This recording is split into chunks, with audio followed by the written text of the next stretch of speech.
You know, the workplace can oftentimes be nothing short of a jungle gym. An experience moving from role to role, trying to get and stay ahead of the perceived competition. Either get yours or get got, to borrow the phrase of our youth. There are 5 to 6 generations in the workplace today.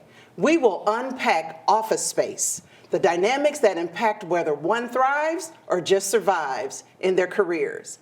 My guests today will uncover what it really takes to get and stay ahead.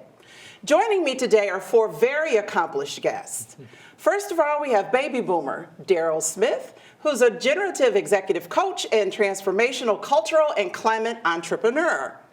Then we have Dara Baisley. Dara is a health equity director. We also have a millennial, Daniel Cervantes. Daniel is National Demand-Driven Workforce Placement and Preparedness Executive. And last but never least, our proud boomer, Deanna Palomar, who is a community engagement executive. So welcome everyone to the table. Okay, so this is a topic that I'm very interested in and passionate about because I think there's a lot of misconceptions that are out there. So I feel like if we're going to grind it out every single day, we go through what we go through to get to the office and get back home and do the routine day in and day out, we should be more poised and focused on thriving. How do we get more out of this than just a paycheck? Right? Money's good, don't get me wrong. Money, gotta get that paper, don't get me wrong. But how do you get more out of that? A recent Forbes article talked about there being stereotypes in the workplace. That there are stereotypes and then there's meta-stereotypes. Stereotype being what's believed to be true about a particular group. Meta-stereotypes are what do I think they think about my group or who they think I'm a part of, right? So let me just get this on the table. We're generations on the table. Yes. What's the biggest misconception about your generation in the workplace? What do you want people to understand? So I think there's this understanding that millennials have to have a participation award or that they need praise at all times. You don't? I love a good praise. I won't turn it down, but do I need it at all times? No, I don't think that's the case. I just think that sometimes we're seen as the soft generation. And in the workplace, I think we're the opposite on some level. I think we're kind of stuck in between the generations of kind of having strict rules about how things should be done and the generation that feels like, rules? What are those kind of things? So I think that's actually a really well-rounded mix for millennials. Okay. I think one piece just to add to that is, yes, who doesn't want to be recognized, right? But at the same time, not looking for the spotlight, want to be recognized at the right time, at the right moments for the right things. And, being able to understand what those, what we value in terms of being hey, give me a kudos for this, so. As a boomer, there are 2 things that come to mind for me. One, that we are rigid, right? Yeah. It's X, Y, Z, and here's the order. And so I think that's a misperception. That's one. 2, as a boomer, at this stage of the career that we are at the verge of checking out, which I also believe is, right? You may transition into something else. You might do just that. You don't check out. Please go to something else. Yeah. So those are the 2 that come to the forefront for me. Okay. Yeah. How about you, Deanna? And I think for me, what I feel is that I think we're perceived as people who aren't going to necessarily want to learn something new. And we're stuck in the old ways of doing things and because they did work for a long time. But in fact, and I know a lot of people like me are willing to learn new things and push ourselves because I think your brain, you need to keep it active and you need to challenge it, and that's the only way to do that is by learning something new. So while that might apply to some, I don't think it's something that should be a blanket statement about all baby boomers. Absolutely. So we've just kind of put on the table, millennials are not always in for the participation I'm so glad award. to They know want to be recognized for good work done. Yes. And boomers aren't ready to check all the way out. So No. don't count us out just Don't yet. count We 'em still want to learn. Yes, Yeah. you are absolutely right. True. Is there a piece of advice that, or maybe not advice, what have you learned from another generation or working with different generations? Because there's 5 to 6 generations in the workplace today. Anything in particular that you've learned from another generation? I'm going to just kick it off. Lean in. Say more about that. So leaning in, dare to be different. And I'm finding that millennials are bringing their true, authentic selves to the workplace. And in that, Yeah. right, they are bumping up against those traditional norms, Yeah. right, and creating that voice, right, even from the way they represent themselves aesthetically in the workplace, right? So one of the things that I've learned is show up, be you. And so thank you. What's an example, Sarah? Thank What's you. an example of where you like, okay, that's pretty authentic. Yeah. Out of what I have known up to this point, what's an example? So an example for me would be as simple as my garb.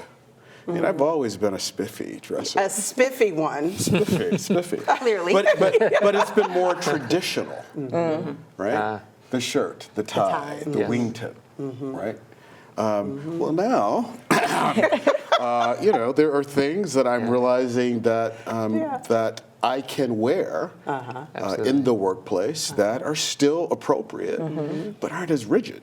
And you might even, with what you got going on, you might be able to wear the Air Jordans, right, and just be Right. spot on, right? Yes, getting there. Right? Jordans in the work. Yeah. Just like Jordans are showing up with tuxedos. Yeah. Jordans Well, if are our like vice that. president can walk around with Converse on in a suit, Yeah. Yeah.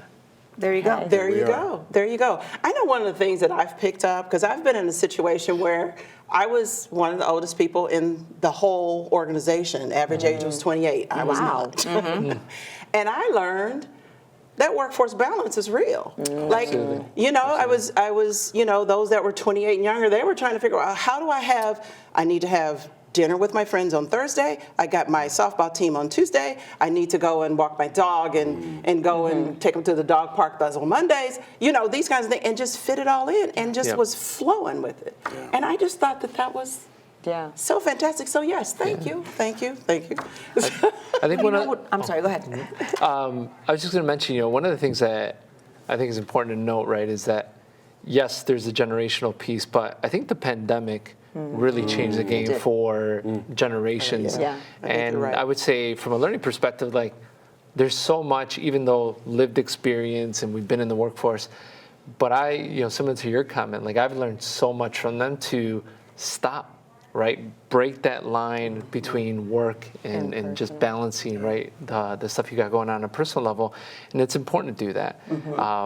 Especially if you were from a generation where like FaceTime, you're putting in the hours and doing those types of things. Yeah. Absolutely. I was kind of going to say something along Yeah, that same please. line, that what I'm learning, what I've seen is that there is more of an appreciation from other generations, the younger ones, about maybe not me time, but something like that, where I have to take care of myself. And I admire that, and I value that as something that I need to incorporate into my work life. That, yes, we're always going to do our best, right? But you do need that time where it's not about work, and you just kind of do your own thing, so. You have taught us to chill. Sure. That's a good chill and wear your jeans to work. That's a good thing. So let's talk about office politics. You're going there. We are going in. Okay. Is it necessary to engage with office politics? How would you even describe what office politics are? Some would call it the game. What is that? What does that mean to you? Yeah, some would call it the game, and I think others might call it those normative behaviors, right, that dictate what success and failure looks like within the confines of that structure. So the game, and how to play the game, and how to navigate the game. Yeah. I think there are options, and as I'm speaking from a boomer, perspective, when I entered corporate, I played the game. Very intentional about keeping the straight line, right?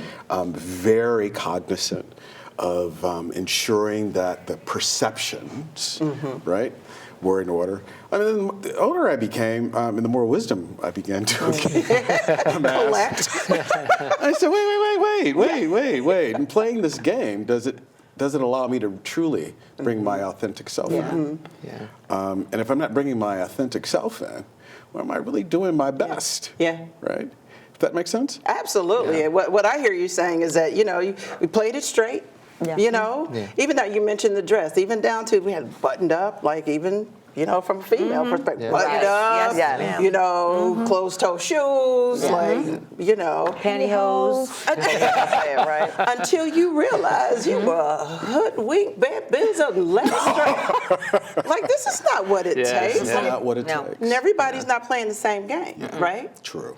And I think it's a balance, right? I think the authentic self is extremely important in the workplace now, but in thinking about workplace politics, I think they're malleable and they change. And I think it's really kind of less about like stated rules, which are, I think, still part of the politics of it all, but kind of those implicit rules that you learn from actual interaction. And I think there's something to be said about still playing into those things while being able to still show up as yourself in those spaces. I think it's really a balancing act, but that it's also an ever-changing act, similar to talking about the pandemic, right? And how so much of what we thought was culture prior to that, and now what is culture now. And I think it will continue to make those kinds of changes as the workplace evolves. Talk about disruption. I mean, Right. for as horrible Oh, my as the goodness. pandemic was, I think it definitely shed a light on some new ways of operating that I think were for the better. Yeah. Actually, so this whole notion of listen, there's nothing fun about politics. Period. Yeah. Right. I like to think of it as organizational savvy. Yeah, I like that. Being in the know about who's where and what they do and what are some of those written rules and unwritten rules and so when you hear people say, well, I'm good, he's good, she's real, you're good, is good enough? Is good enough? Is being good enough to thrive in an organization? No. Yeah, I think it depends on the role that you play. That's Okay. true, too. If you're bringing your A game with everything that you do and you establish a reputation for being the best at what you do that carries out outside of, maybe the workspace, I mean, that all kind of lends itself to developing what you're known for. And it's not maybe, and it's funny because I say that, I think it's about who you are, but also what you do. Yeah.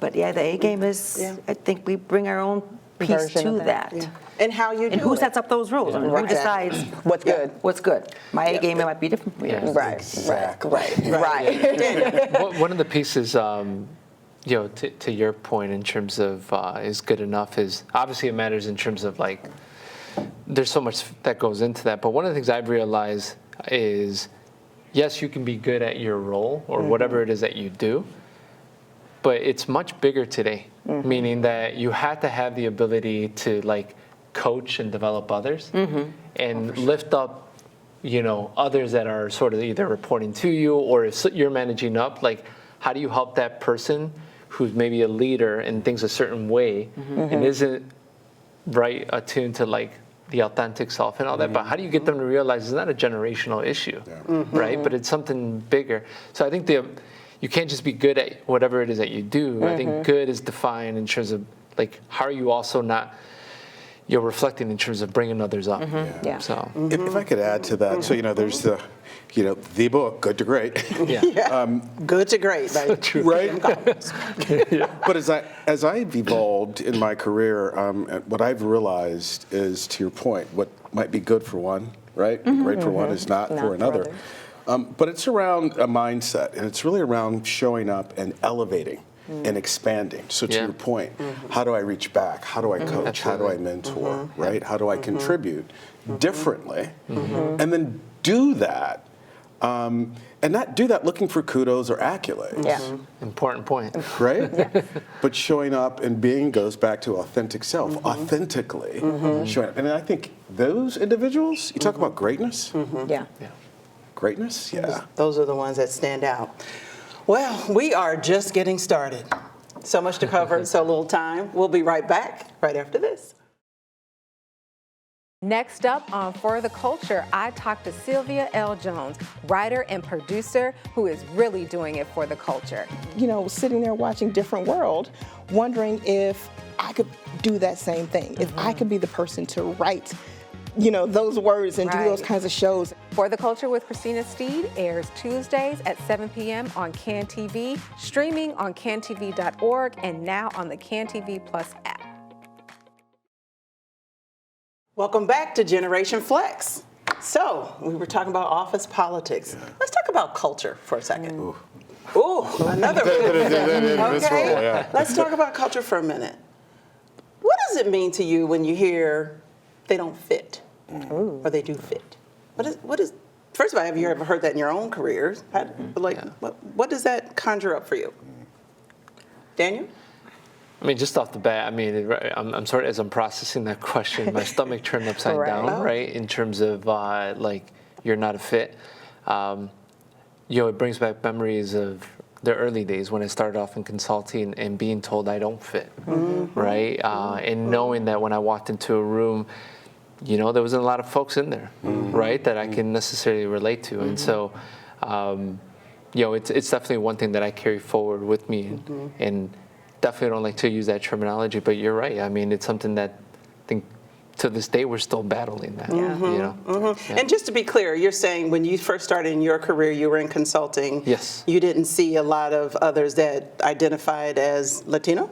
Yes, Is that absolutely. okay? And literally, I was told at times when I was trying to find my first career opportunity that, you know, I wasn't a fit. Now, shame on me also at that point, because I was trying to follow the straight line and I wouldn't ask, like, elaborate on that, or what do you mean? And we're just in a different day just today, accepted it, right? yeah. Yeah. You definitely are going to ask. Right. Yeah. That's something that's like, that's something I cannot do anything about. How dare you bring that up? That question brought the same feeling to me, and I don't know if it's a millennial thing. Let's talk about it. But It's not. I've never had anyone specifically say that I don't fit.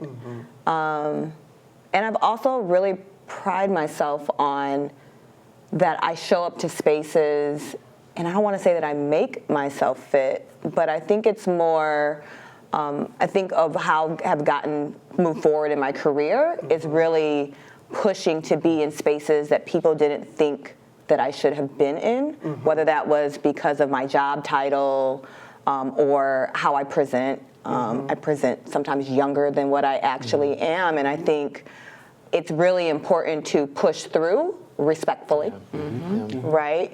And to find ways to not wait for invitations to be at the table, but instead really cue into what people's needs are in the workplace and show how you can fit the need for that to get to the table to then start to be a part of what that discourse looks like. And so fit, the word itself, you know, like you said, makes your stomach turn.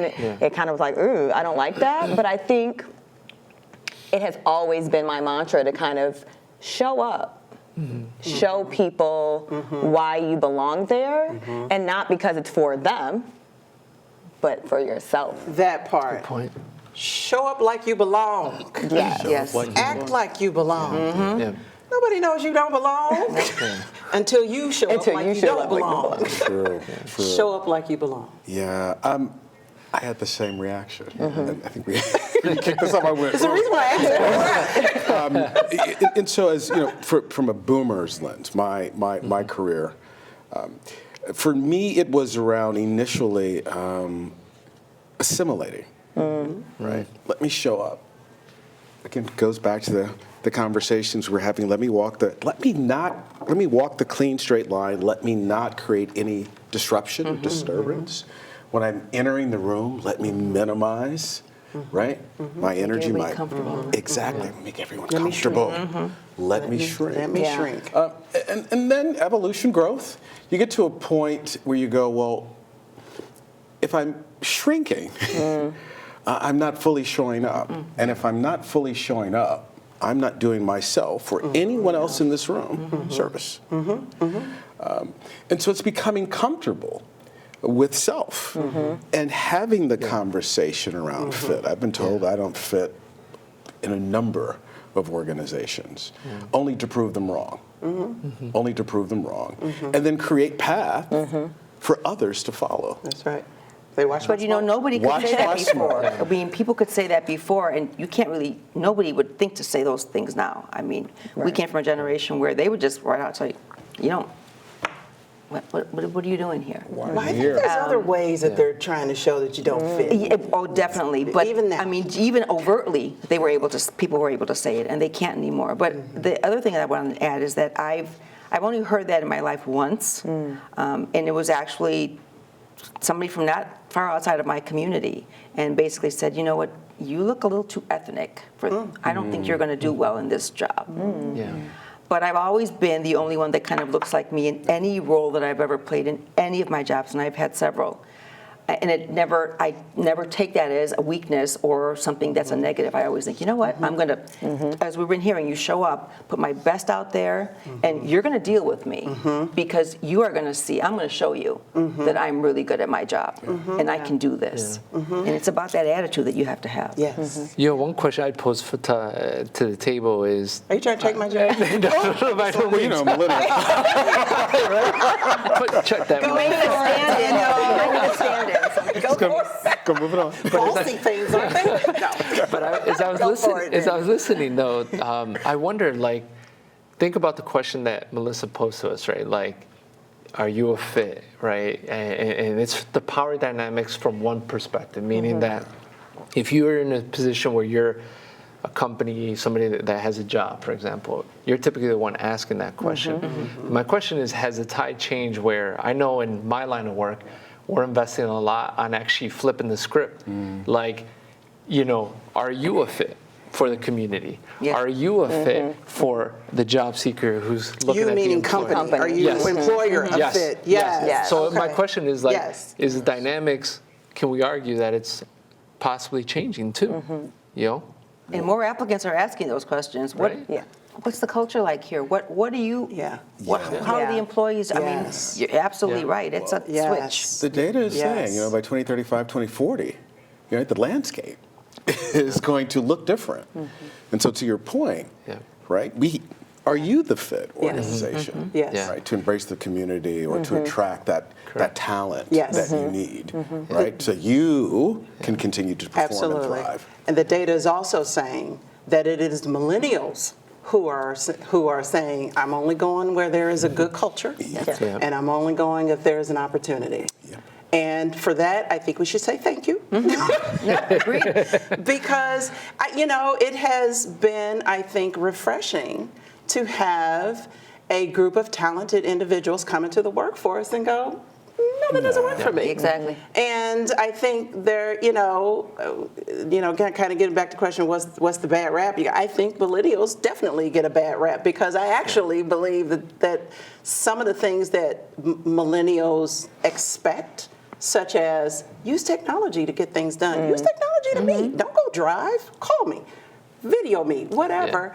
Those are, you know, as digital natives, these are the things that millennials have brought into the workplace. And I don't know that we could ever really think about how it existed before, you know, and being able to survive. Let's continue on this path around difference. So DEI, DEIB, DEIBJ, DEIBJI, you know, okay. Yes. And I can make fun of it because it's something I think about every day. Is it serving us well? Is it something that we have a long way to go? We're definitely having more conversations about it, I think, that are open in those, not to overuse the term of the brave space. I think people are a lot more comfortable from different generations, more so younger than the boomers, because I think there's a little bit of hesitation.